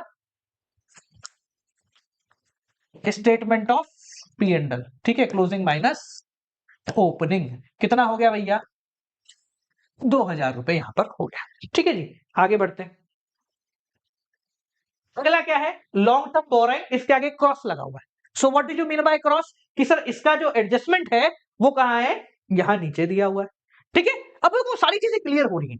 जैसे देखो यहां से आगे बढ़ गया, मतलब ये पूरा मेरे को छेड़ना ही नहीं है, ये मेरा खत्म, परमानेंट एंड ही हो गया है, समझ में आ गया। देखो अब लोन की बारी आई, नीचे दिखा हुआ है, तो लोन में देखते हैं।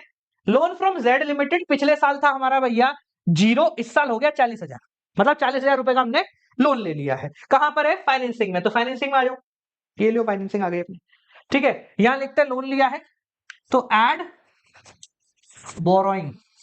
ठीक है, नाम लिख देना पूरा, मैं शॉर्ट लिख रहा हूं, 40,000। ठीक है, उस आदमी का नाम लिख दिया, बोरोइंग लिख दी भैया 40,000 की है। ठीक है, दूसरा क्या है, दूसरा देखो, दूसरा भी एक लोन है, लोन फ्रॉम बैंक, पिछले साल 60 था, 50,000 हो गया, यानी कि 10,000 रुपए माइनस हो गया अपना। ठीक है, तो यहां पर अपन ने लेस कर दिया, आजा भैया एक लाइन छोड़ के लेस करते हैं। ठीक है, ताकि कुछ हो जाता है तो देख लेंगे। ठीक है, लोन फ्रॉम, क्या नाम है इस भाई का, जेड है, बैंक है शायद, है ना, बैंक है, loan from bank, loan from bank, तो यहां पे लिखूंगा रीपेमेंट ऑफ लोन। ठीक है, माइनस 10,000। ठीक है, तो मैं जैसे जैसे आगे बढ़ रहा हूं पुराना सारा शॉर्ट होता जा रहा है, मतलब मैं अब यहां पर आ चुका हूं, फाइनली मेरे को ऊपर का कुछ भी नहीं देखना। अगला देखो, अगला लिखा हुआ है ट्रेड पेबल, ऑपरेटिंग का हिस्सा है, यानी करंट लाइबिलिटी। करंट लाइबिलिटी जब बढ़ जाती है तो क्या करना होता है, उसको और ऐड करना होता है। तो 72 से 82 हो गई, 10,000 बढ़ गई, तो हम कहां आएंगे, देखो इधर, ये आए अपन operating profit before working capital changes में, यहां पे हमने लिखा ऐड ट्रेड पेबल, कितना, 10,000 रुपए, सिंपल, सही है भैया, आगे बढ़ जाए। ठीक है, एड ट्रेड पेबल 10,000 रुपए, यहां तक का काम हो गया, नीचे आ जाओ। अगला क्या लिखा हुआ है, यहां तक हो गया अपने, we are done with this sir, we are done with this portion, बस इतना सा पोर्शन रह गया, पोर्शन खत्म हो जाएगा आपका। ठीक है, हाँ देखो नेक्स्ट क्या लिखा हुआ है, फिक्स्ड एसेट्स। अब फिक्स्ड एसेट में वर्किंग नोट बना हुआ है, नीचे आ जाते हैं, इसको करते हैं नीचे, आ जाओ भैया, आ जाओ भैया। देखो भैया 3 चीजें हैं, एक एक करके करते हैं। सबसे पहले लिखा हुआ है लैंड, लैंड पहले थी 40 की, अब हो गई कितनी, 60,000 की, तो यानी कि इन्वेस्टिंग में 20,000, और जमीन हमारे पास बढ़ गई है तो पैसा चला गया होगा। तो यहां आते हैं इन्वेस्टिंग में, आ जाओ भैया, इन्वेस्टिंग का है, ये रहा इन्वेस्टिंग। ठीक है, यहां लिखते हैं less purchase of land minus 20,000 रुपए। ठीक है, परचेज ऑफ लैंड के आगे 20,000 लिखा हुआ और वो माइनस में है। ठीक है जी, आगे देखो, बिल्डिंग 1 लाख से 1,10,000 हो गई, सेम 10,000 बढ़ गई, तो वही बिल्डिंग भी खरीद लिया अपन ने, तो 10,000 की बिल्डिंग भी माइनस करो, purchase of building minus 10,000। Well and good, आगे आ जाते हैं। इसके बाद है मशीन। अब मशीन में 2 अमाउंट यहां पर हम लोगों को गिवन है, तो दोनों को अलग अलग चलाते हैं। पहले लिखा हुआ है इन्वेस्टिंग में 2,14 से 2,44, मशीन बढ़ गई, 30,000 रुपए मशीन बढ़ गई, यानी अगेन 30,000 रुपए में क्या करने हैं, माइनस करना, मशीन बढ़ी तो पैसा गया, लो भाई ये तो सब माइनस हो गया, लेस परचेज ऑफ मशीन 30,000 रुपए। ठीक है जी, आगे देखते हैं, आगे क्या गिवन है भैया, आगे इसमें लिखा हुआ है अक्यूमुलेटेड डेप्रिसिएशन। तो डेप्रिसिएशन पिछले साल से इस साल 54,000 से 72,000, कितना बढ़ गया, 16 और 2 18,000 का डेप्रिसिएशन आएगा। ठीक है, कहां पे आता है डेप्रिसिएशन, नॉन कैश में, नॉन कैश में आ जाओ, ये नॉन कैश ऊपर, अरे आजा भैया, आजा भैया, हाँ भैया नॉन कैश, तो यहाँ पे लिखा हमने डेप्रिसिएशन की चीज है ना, हाँ एड डेप्रिसिएशन, कितने का भैया, 18,000 रुपए का डेप्रिसिएशन। ठीक है जी, ले भाई, सब खत्म होता जा रहा है तो बच्चों की तरह होता जा रहा है कैश फ्लो स्टेटमेंट पूरा। ये तीन हो गए, आ जाओ वापस ऊपर। इन्वेंट्री ट्रेड पेबल दो है। इन्वेंट्री देखो क्या हुआ, 70,000 से 76,800 हो गई, या लिख रहा हुआ कितना है, 70,000 से 76,800 हो गई, तो 6,800 इंक्रीज हो गया एसेट। तो एसेट इंक्रीज होता है तो क्या करना पड़ता है, उसको डिक्रीज करना पड़ता है, मतलब माइनस करना पड़ता है। ठीक है, तो यहां आ जाते हैं, लेस करा अपन ने ट्रेड पेबल 6,800। ठीक है जी, अब तक सब सही चल रहा है। ट्रेड रिसीवेबल है ना, आगे क्या है, ट्रेड रिसीवेबल क्या, हाँ इसके ऊपर आता है, कहां गया ट्रेड रिसीवेबल, एक मिनट, अमाउंट थोड़ा सा ऊपर नीचे लिखा हुआ है इन्होंने, कोई बात नहीं, हाँ ठीक है। तो इन्वेंट्री ऊपर है इसके, 50 से 44 हो गई तो कम हो गई, तो जब कम हो जाती है तो उसको ऐड कर देते हैं, ले भाई ऐड इन्वेंट्री कितनी, 6,000 रुपए। ठीक है जी, यहां तक सही है, सब सब बढ़िया चल गया। ठीक है जी, सब लिख लिया अपन ने तो। ठीक है, कैश और कैश इक्विवेलेंट ये वाला अमाउंट है। हाँ जी, कैश और कैश है, बाद में लिखना चाहो तो अभी लिख दो। ठीक है, ओपनिंग कितना है, क्लोजिंग कितना है, पहले था 8,000, अब हो गया 7,200। आंसर आना चाहिए तुम्हारा, ये लो किधर गया, ये लो cash and cash equivalent. Opening balance है 8,000 और क्लोजिंग बैलेंस है तुम्हारा 7,200, यानी कि 800 आना चाहिए यहाँ पे, तब जाके अपन मानेंगे कि अपना आंसर सही होगा। ठीक है, आ जाओ भाई लास्ट, ये भी हो गया। लास्ट में नीचे देखो एक चीज लिखी हुई है, इंटरिम डिविडेंड वर्किंग नोट 52,000 और 52,000। तो इंटरिम डिविडेंड पेड है, वर्किंग नोट आ जाइए, ये लो आ जाओ भैया, ये रहा वर्किंग नोट। हाँ भाई, इंटरिम डिविडेंड पेड 52,000 ऐड होता है। ठीक है, और फाइनेंसिंग में भी जाके लेस हो जाएगा, ये रहा इंटरिम डिविडेंड पेड 52,000 रुपए। समझ में आ गया। तो बेसिकली हमने बैलेंस शीट पूरी ऊपर से ली और एंड तक खत्म कर गए, सारी, कुछ भी नहीं छोड़ा। अब क्या करना है सर, अब बैलेंस निकालो, काम खत्म हो गया, कैश फ्लो स्टेटमेंट पूरा समाप्त हो गया। इसके बाद टेढ़े मेढ़े एडजस्टमेंट देख लेंगे, ठीक है, कैसे करने होते हैं। देखो भैया, ऊपर से शुरू करते हैं, पहले वर्किंग नोट से ही आंसर निकालने अपने को, है ना, ऐसा नहीं यहां से शुरू करो। वर्किंग नोट चाहे तुम नीचे बनाओ ऊपर बनाओ, आंसर वहीं से आएगा। देखो भाई 52 और तो कितना हो गया, 54,000 रुपए। ये आ जाएगा तुम्हारा net profit before tax and extra ordinary item. इसको अपन यहां लेकर आए 54,000 रुपीज। ठीक है जी, ये लियो साहब, 54 और 18 74 और 72,000। ठीक है, यहां बाहर लिख देता हूं मैं ताकि बेहतर रहे, है ना। हाँ भाई 72,000 और ये हो गया 9,200। कैलकुलेटर दोगे, है पास, रहने दो। हाँ भाई 9,200, 10,000 ये हो गया 16,000, 6,800 माइनस हुए तो ये हो गया तुम्हारा 81,200। सही आ रहा है, हाँ भैया सही आ रहा है क्या, सही आ रहा भैया, सही आ रहा भैया। ठीक है, क्या बात है, 81,200। ठीक है, तो ये क्या हो जाएगा तुम्हारा, इसको बाहर लिखते हैं और ये लो यहाँ लिखते हैं इसको 81,200। ठीक है, तो ये आ गया तुम्हारा cash flow from operating activity. यहाँ टैक्स पेड है नहीं, तो टैक्स पेड होता तो अपन माइनस कर देते हैं। ठीक है, पहली चीज आगे ताली बजाओ। इन्वेस्टिंग की बात करते हैं, आजा भाई। इन्वेस्टिंग तो तीनों, ये तो डूबा हुआ ही खाता है अपन इन्वेस्टिंग तो जिंदगी झंड है, कैसे लगे लोग हैं ये। हाँ भाई -60, तो डायरेक्टली यहाँ लिख देते हैं 60,000 माइनस का। इन्वेस्टिंग सही है भैया, लियो साहब। Cash used in investing activities कितना, -60,000। ये भी ठीक है भैया, चलो आगे बढ़ते हैं, आ जाओ आगे। अरे वाह क्या बात है, क्वेश्चन ही समाप्त होने आ गया है तो। ठीक है जी, हाँ भाई तो इधर लिख देते तुम थोड़ा सा, है ना, ये कॉलम में बच जाना, इतना बड़ा बोर्ड कैसे संभाल रहा हूँ मुझे ही पता है ठीक है, हाँ भाई ये 40,000 है और ये हो गया -62, तो ये हो गया -22,000, 22,000 माइनस का। ठीक है जी, सब सही है भैया, अरे वाह क्या बात है। ठीक है, यहाँ लिख देते हैं, यहाँ लिखते हैं इसको 22,000। Cash used in financing. ठीक है भैया, अब ये अमाउंट जो है, ये लो, पहले इसको छोटा करते हैं ताकि तुम लोगों को दिखे कि मेहनत, देखो कितना आसान काम किया अपन ने। ऐसा दिख रहा ना बहुत बड़ा बड़ा, कितना छोटा सा काम किया अपन ने, पूरा कैश फ्लो स्टेटमेंट बन गया। हाँ भाई थोड़ा सा इसको जूम करते हैं। ठीक है भैया, तुम दोनों यहाँ के नहीं हो भाई, तुम इधर आओ, सर को थोड़ा सा इधर आओ। हाँ भैया, ओपनिंग है 8,000, क्लोजिंग है 7,200। तो अब है घड़ी घड़ी घड़ी, माइनस करने की, पता लगेगा अपन सही है या गलत है। तो देखिए भाई 60 और 22 ये कितना हो गया 82,000 माइनस का, और ये है 81,200 प्लस का, तो ये हो गया माइनस का 800। यहां डाला 800 माइनस का, माइनस 800 प्लस 80,000 इक्वल टू कितना आ रहा था ये, 80 क्या 8,000 इक्वल टू 7,200 हो रहा है क्या? और परफेक्टली हो रहा है भैया। ये लो पूरा कैश फ्लो स्टेटमेंट हो गया तुम्हारा।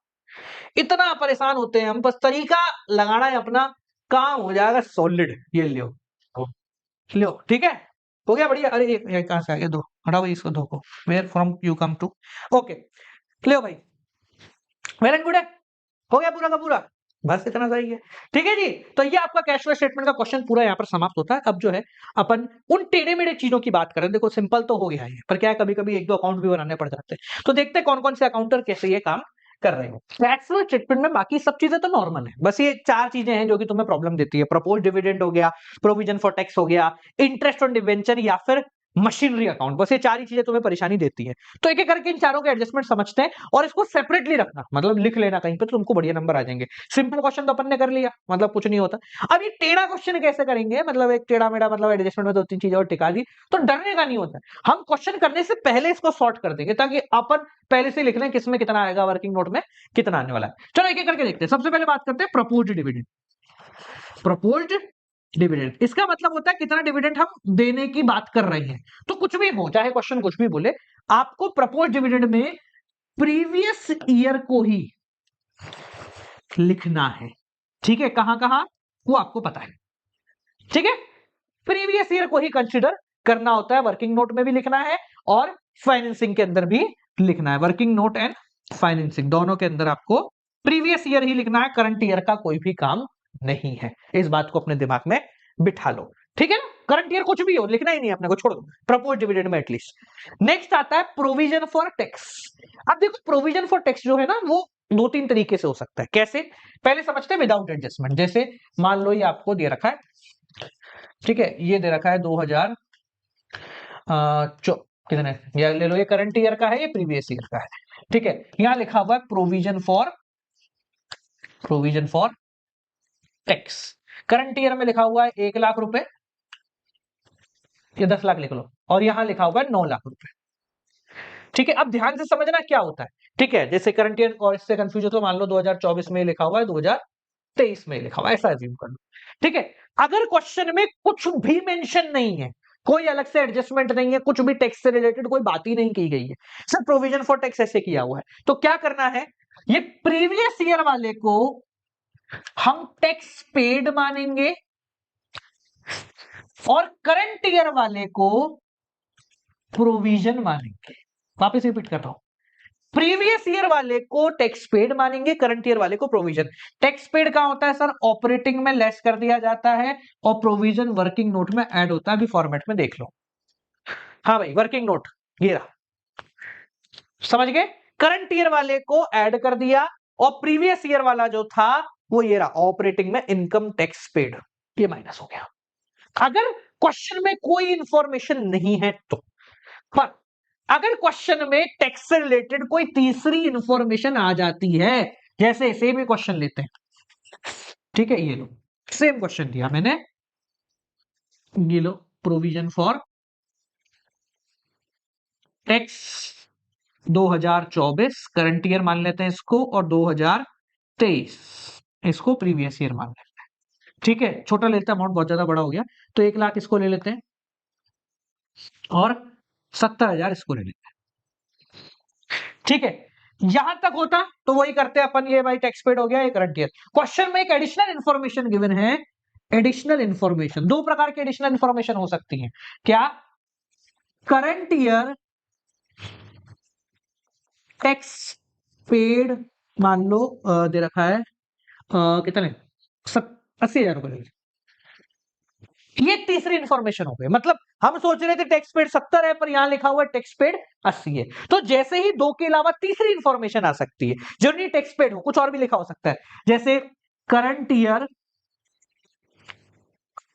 प्रोविजन फॉर टैक्स, अलग से लिखा हुआ है कि भाई इस साल प्रोविजन फॉर टैक्स जो है हमने मान लो 90,000 का लिया, ऐसा अज्यूम करते हैं। तो भाई हम तो सोच रहे थे कि टैक्स पेड है और ये करंट ईयर प्रोविजन है, पर अगर क्वेश्चन में इन दोनों में से कोई एक इंफॉर्मेशन मिल गई, दोनों नहीं मिलेंगी कभी भी, कोई एक इंफॉर्मेशन मिल गई, मान लो ये तो क्या करना है? तो हमेशा याद रखना, जब तक ये दो हैं ये दोनों राजा हैं, पर जैसे ही कोई तीसरा आदमी आ गया ये दोनों द्वारपाल बन जाते हैं। क्या बन जाते हैं? द्वारपाल। सर मतलब ना तो ये कहीं लिखना पड़ेगा ना ये कहीं लिखना पड़ेगा, यहां पर आ जाता है अकाउंट बनाना पड़ेगा। क्या बनाना पड़ेगा? अकाउंट बनाना। कब बनाना है? जब इन दो के साथ कोई तीसरा आ जाए। जब तक दो है तब तक खत्म हो गया, प्रीवियस ईयर उधर, करंट ईयर उधर। पर जैसे ही तीसरा आएगा अकाउंट बनेगा। अकाउंट कैसे बनता है? बहुत आसान है प्रोविजन फॉर टैक्स का अकाउंट। ये देखो, अब प्रोविजन फॉर टैक्स आपके लिए एक तरीके से लाइबिलिटी है, तो इसका जो बैलेंस आता है वो यहां आएगा by balance CD previous year का, ठीक है। यहां आएगा to balance BD current year का बैलेंस। क्वेश्चन पुट करके दिखाएंगे, ठीक है। ये दो अपने फिक्स हो गए। दो चीजें और आती हैं इसके अंदर, पीले कलर से लिखूंगा। यहां लिखा जाता है to bank income tax paid, income tax paid, और यहां लिखा जाता है बाय स्टेटमेंट ऑफ पी&एल, यानी कि करंट ईयर प्रोविजन। अब समझना मेरी बात को, बहुत क्लियर, बहुत आसानी समझ में आए। बस ये चार चीजें हैं जो कि आपको प्रोविजन फॉर टैक्स के खाते में आती हैं। ये दो तो बैलेंस समझ गए अपन, ठीक है ना। ये रहा ओपनिंग बैलेंस और क्लोजिंग बैलेंस, ठीक है। अब ये दो पीले में लिखा है, इन दो में से कोई एक जानकारी आपको जैसे ही मिलती है दूसरी आपको निकालनी पड़ेगी। कैसे निकालेंगे? एग्जाम्पल के रूप में क्वेश्चन से समझ लेते हैं, इसको मिटाते हैं। देखिए, जैसे एज पर दिस क्वेश्चन प्रीवियस ईयर का बैलेंस 70 है, करंट ईयर का 1 लाख है, तो हमने यहां लिखा 70,000, यहां लिखा 1 लाख। तीसरी इंफॉर्मेशन जो क्वेश्चन में है वो है करंट ईयर प्रोविजन 90,000, तो तीसरी information current year provision given है तो उसको यहां लिख देते। क्वेश्चन में लिखा होता टैक्स पेड तो उसको यहां लिख देते। अब इसका बैलेंस निकाल लेंगे, कितना आ गया? 1,60,000, 1,60,000, और जो बचा हुआ बैलेंस है वो यहां आ जाएगा, जिसको हम लिखेंगे बैलेंस। समझ गए?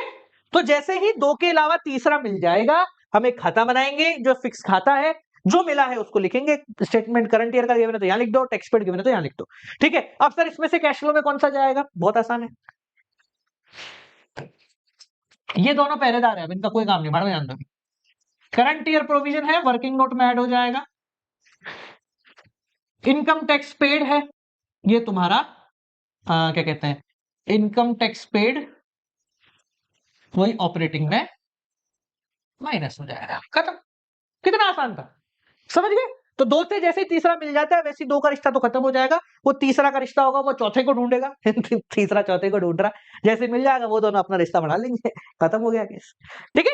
सो अगर आपको क्वेश्चन में ऐसा एडजस्टमेंट मिल जाएगा तो पहले आप ये खाता बना लो कैश फ्लो स्टेटमेंट बनाने से पहले, और लिख लो कि भाई ये वर्किंग नोट में आना है, ये तुम्हारा ऑपरेटिंग में आना है, जैसा अपन ने लिखा था ना अभी क्वेश्चन करते समय, ताकि उसमें अपन एंट्री कर ले कि वर्किंग नोट में एक और चीज आएगी, ठीक है। दो चीज हो गई। तीसरी चीज इंटरेस्ट ऑन डिबेंचर। अब ये थोड़ा सा ना टेक्निकल एस्पेक्ट हो जाता है, मतलब है तो बहुत छोटी सी चीज पर हम कंफ्यूज हो जाते हैं। जैसे देखो यहाँ लिखा हुआ है, मान लो ये बैलेंस शीट है तुम्हारी, इसमें लिखा हुआ है 10% डिबेंचर, ठीक है। ये लिखा हुआ है 2024 के और ये लिखा हुआ है 2023 के। इसमें लिखा हुआ है 10 लाख या 1 लाख ले लो, इसमें लिखा हुआ है 80,000, ठीक है। अब क्वेश्चन अगर नहीं भी बताए तो भी ये हमें समझना है कि डिबेंचर पे इंटरेस्ट देना पड़ेगा, डिबेंचर पे इंटरेस्ट देना पड़ेगा, अगर पहले उसके परसेंटेज लिखा हुआ है, जो कि 90% केस में लिखा रहता है। So you should be clear कि हाँ भैया डिबेंचर पे आपको इंटरेस्ट भरना ही पड़ेगा। तो अब सवाल उठता है सर 10% किसका दे? इस 1 लाख का दे यानी कि 10,000 ले, या फिर 80,000 का दे 8,000 ले। तो दोनों में से कुछ भी लोगे कोई फर्क नहीं पड़ेगा आपको, बस आपको क्वेश्चन के नीचे मेंशन करना पड़ेगा कि हाँ सर मैंने इस 8,000 लिया है। जैसे कैश फ्लो स्टेटमेंट बना दो, उसके नीचे लिखो note interest is calculated on 80,000, बस ये लिखा, ठीक है। अगर आप 8,000 लेते हो तो ठीक है, मतलब इसके हिसाब से 10% काउंट कर रहे हो, इसके हिसाब से कर रहे हो तो 10,000 तो लिखते नहीं, ठीक है। तो बेसिकली किस पे लेना है, अगर क्वेश्चन में मेंशन नहीं है तो किसी भी एक पे आप ले सकते हैं, बस लिखना पड़ेगा। और ये कहां कहां आता है sir? 10% interest, interest on debenture हो गया, इंटरेस्ट ऑन डिबेंचर हो गया, दो जगह लिखा जाता है। कहां कहां लिखा जाता है सर? एक तो लिखा जाता है सर नॉन कैश में ऐड हो जाता है, और एक आता है सर फाइनेंसिंग में लेस हो जाता है, खत्म। इतना आसान है ये, हमें कुछ सोचने की जरूरत पड़ेगी नहीं। आगे बढ़ जाए, चलो लास्ट चीज, मशीनरी अकाउंट। अरे भैया डर का माहौल, एक मिनट रुको जरा, क्या भैया आ जाओ। हाँ, मशीनरी अकाउंट कैसे बनाते हैं इसको समझेंगे। देखो भाई लोग, अब मशीनरी अकाउंट पहले समझेंगे बनाने की जरूरत कब पड़ती है। तो एक तो हो गया विदाउट एडजस्टमेंट, जैसे ये रहा अपना क्वेश्चन, ठीक है, इसमें लिखा हुआ मशीनरी, मशीनरी, ठीक है, 2024 2023, यहाँ लिखी हुई 1 लाख की मशीन थी, यहाँ लिखी हुई 1,30,000 की हुई है। सिर्फ इतना है, मशीनरी से रिलेटेड कोई जानकारी नहीं है, डेप्रिसिएशन की कोई जानकारी नहीं है, मतलब अलग से डेप्रिसिएशन दिया हुआ, कोई दिक्कत नहीं। ठीक है, तो हम डायरेक्टली मान लेंगे भाई 30,000 रुपीज जो है वो आपकी परचेज है, और यहाँ पे लिख देंगे कि वो इन्वेस्टिंग में आएगा और इन्वेस्टिंग में वो माइनस होगा, खत्म, इतना सा। पर अगर विथ एडजस्टमेंट है, यानी कि अगर तुमको अलग से दिया हुआ है, सेम क्वेश्चन है, ये लो 2024 2023, देखो बढ़ रहा है तो परचेज है, कम हो रहा होगा तो हम डेप्रिसिएशन भी ले सकते हैं, सेल भी ले सकते हैं। बेसिकली डेप्रिसिएशन लोगों से ज्यादा बढ़िया है क्योंकि डेप्रिसिएशन मेंशन नहीं। लो सेम ही क्वेश्चन लेते हैं, 1,30,000, 1 लाख। अगर क्वेश्चन में अलग से इन एडजस्टमेंट लिखा हुआ है डेप्रिसिएशन, मान लेते हैं कितने का, कितने का ले डेप्रिसिएशन, डेप्रिसिएशन लेते हैं 10,000 का, लो 10,000 है, तो जैसे ही 2 के साथ तीसरा आ गया खाता बनाना पड़ेगा, हमेशा याद रखो 2 के साथ तीसरा बाहर आ गया तो खाता बनाना पड़ेगा, मशीनरी अकाउंट बनाना पड़ेगा। ठीक है, क्योंकि इसको भी कंसिडर करते हैं। मशीन अकाउंट कैसे बनता है, मैं एक स्टैंडर्ड मशीन अकाउंट बनाता हूं, सब में वही चलेगा। ठीक है, आपने वैसे तो डेप्रिसिएशन में बनाया हुआ है, विदाउट अक्यूमुलेटेड डेप्रिसिएशन कर रहे हैं। देखो to balance BD, opening balance या प्रीवियस ईयर बैलेंस, याद करो मशीन का खाता सेम ही बनेगा हर बारी। Bye balance CD, closing balance या फिर करंट ईयर। ठीक है, इधर आ जाता है बाय डेप्रिसिएशन, अगर मशीनरी बेची है तो बाय बैंक सेल, बेचने पे लॉस हुआ है तो यहां लिख देते हैं बाय लॉस ऑन सेल, बेचने पे प्रॉफिट हुआ है तो बाय गेन ऑन सेल, हुआ है तो, नहीं हुआ तो छोड़ दें। ठीक है, इधर आ जाता है टू बैंक परचेज, ये स्टैंडर्ड मशीन का खाता है। ठीक है, ये सबसे ज्यादा अमाउंट इसके अंदर लिखे हैं, मतलब इसके अलावा कुछ भी नहीं होता। ठीक है, अब एज पर अपनी रिक्वायरमेंट, मैं रिक्वायरमेंट के हिसाब से इसको कम कर देता हूं। ठीक है, डरने की जरूरत नहीं है, लो मिटा दो सबको, लो हट जा भैया, हाँ हट जा। ठीक है, चलो तो क्वेश्चन में क्या है, क्वेश्चन हमारा सिंपल है। क्वेश्चन ये कह रहा है आपका कि ओपनिंग बैलेंस है 1 लाख, क्लोजिंग बैलेंस है 31, तो हमने यहां मेंशन कर दिया 1,30,000 और 1 लाख। अगर सिर्फ ये होता तो 30,000 का ऑटोमेटिकली अपना काम हो जाता। ठीक है ना, अब समझो मेरी बात, बहुत सिंपल है। अब हम कह रहे हैं कि भैया यहां पर हो गई है तुम्हारा, चलो डेप्रिसिएशन अमाउंट थोड़ा बढ़ा लेते हैं, है ना, डेप्रिसिएशन अमाउंट थोड़ा सा नहीं, मैंने उल्टा लिख दिया क्या, अच्छा उल्टा लिख दिया ना, हाँ ये 1 लाख है, उल्टा लिख दिया मैंने, 2024 से 2023, हट जा भैया। हाँ भाई 1 लाख ये है और 1,30,000 ये है। ठीक है, डेप्रिसिएशन, डेप्रिसिएशन यहाँ आता है बाय डेप्रिसिएशन 10,000। अब हम बैलेंस कैलकुलेट कर लेंगे, बैलेंस हो गया 1,40,000, 1,40,000। अब जो डिफरेंस आ रहा है, अगर वो इस तरफ आता है तो परचेज, इस तरफ आता है तो सेल, तो टू बैंक लिखा, परचेज है ये, और ये आ जाएगा तुम्हारा बैलेंसिंग फिगर, खत्म हो गया सर, अगर डेप्रिसिएशन बाहर दिया हुआ है तो। ठीक है, कैश फ्लो स्टेटमेंट में कौन कहाँ आएगा सर, बहुत आसान है, ये दोनों तो पहरेदार हो गए, इनका कोई काम नहीं है। डेप्रिसिएशन कहाँ आता है, नॉन कैश में जाके ऐड हो जाता है, और ये कहाँ आता है, ये तुम्हारा इन्वेस्टिंग में जाता है, खत्म हो गया सर, इन्वेस्टिंग में माइनस हो जाएगा, इतना सिंपल है ये सब। ठीक है, अब देखो, अब थोड़ा सा हाई करते हैं लेवल को, सबसे ज्यादा हाई, 2 तरीके के और है, बस खत्म हो गया।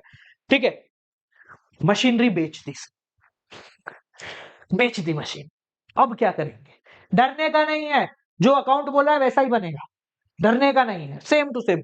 मशीनरी बेच दी है, तो अगर मशीन बेची गई है तो अकाउंट बनाना पड़ेगा, if machine is getting sold तो हमें अकाउंट तो बनाना पड़ेगा एट ऑल केस। ठीक है, बस सवाल उठता है सर अक्यूमुलेटेड डेप्रिसिएशन है या नॉर्मल डेप्रिसिएशन है। पहले अपन नॉर्मल वाला करते हैं, मतलब क्वेश्चन में एक्यूमुलेटेड डेप्रिसिएशन नहीं है। एक क्वेश्चन से समझते हैं, देखो ये रहा क्वेश्चन।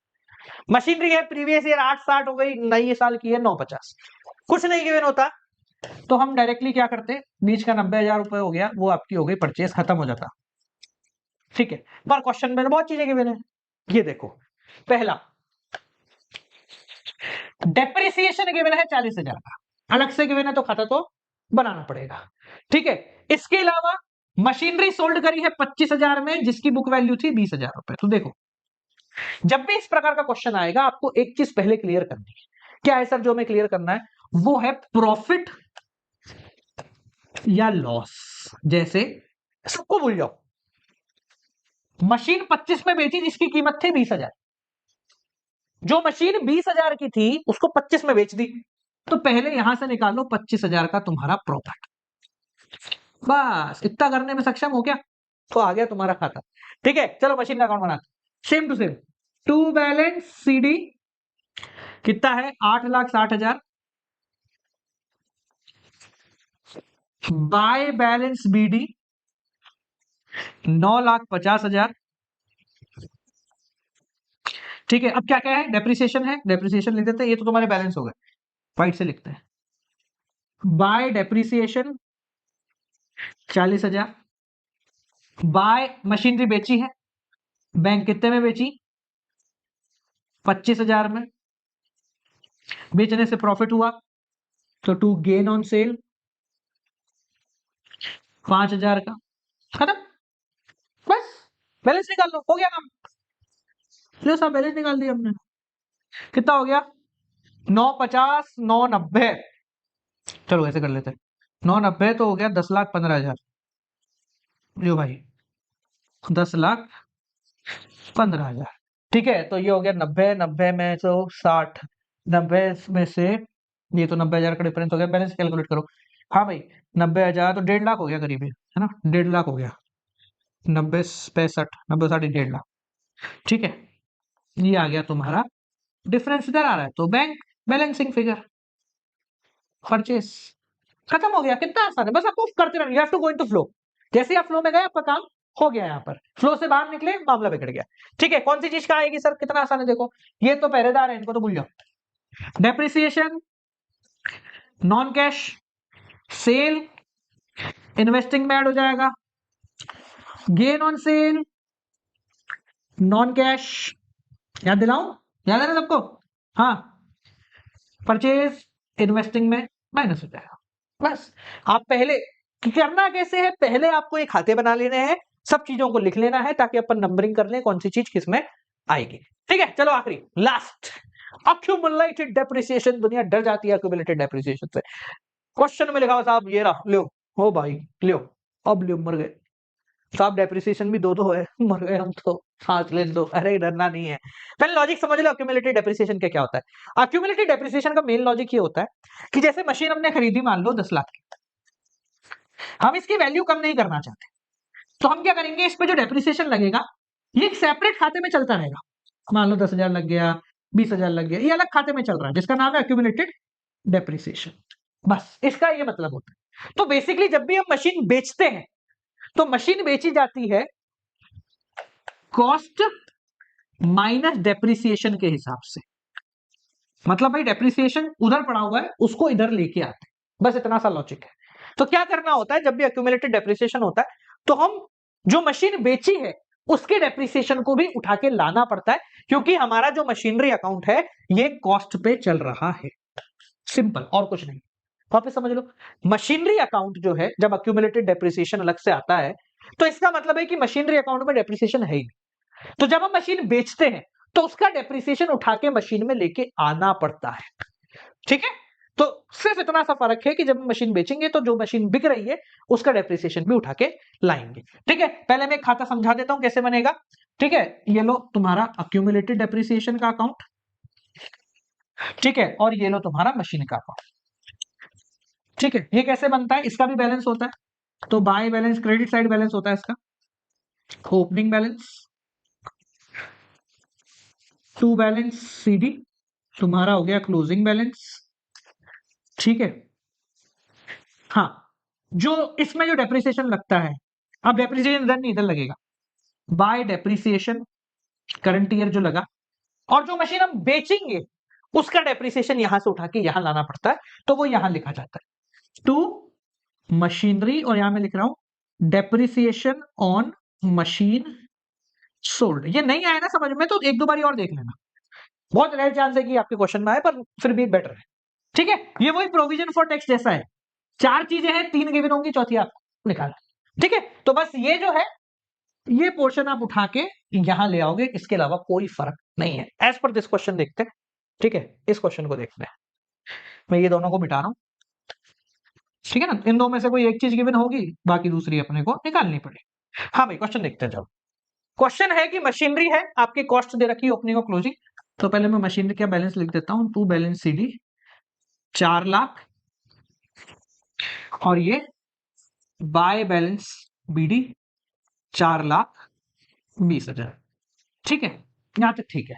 अक्यूमुलेटेड डेप्रिसिएशन भी है, ओपनिंग यहां है 1 लाख, तो 1 लाख, और ये है 1,10,000। वेल एंड गुड है। आगे क्या बोल रहा है, ड्यूरिंग द ईयर मशीनरी की जिसकी कॉस्ट थी 40,000, इस पे डेप्रिसिएशन 24,000 का लग चुका था। देखो पिछले क्वेश्चन में इसने बोला था कि मशीन की बुक वैल्यू थी, मतलब डेप्रिसिएशन हटा के वो 20,000 पे थी।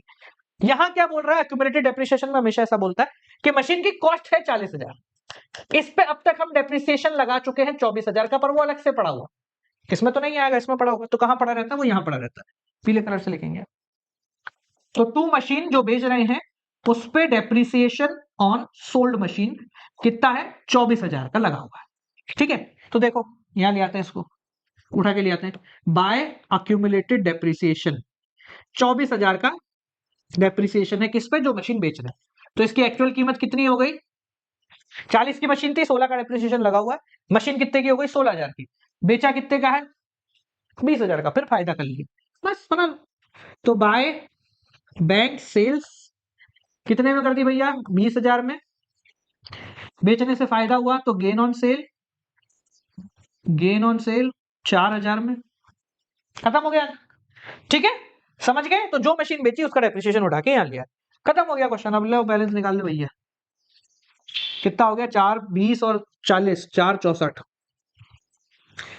ये आ गया 4, 64, तो ये हो गया 60,000 टू बैंक, ये आ गया परचेस बैलेंसिंग फिगर।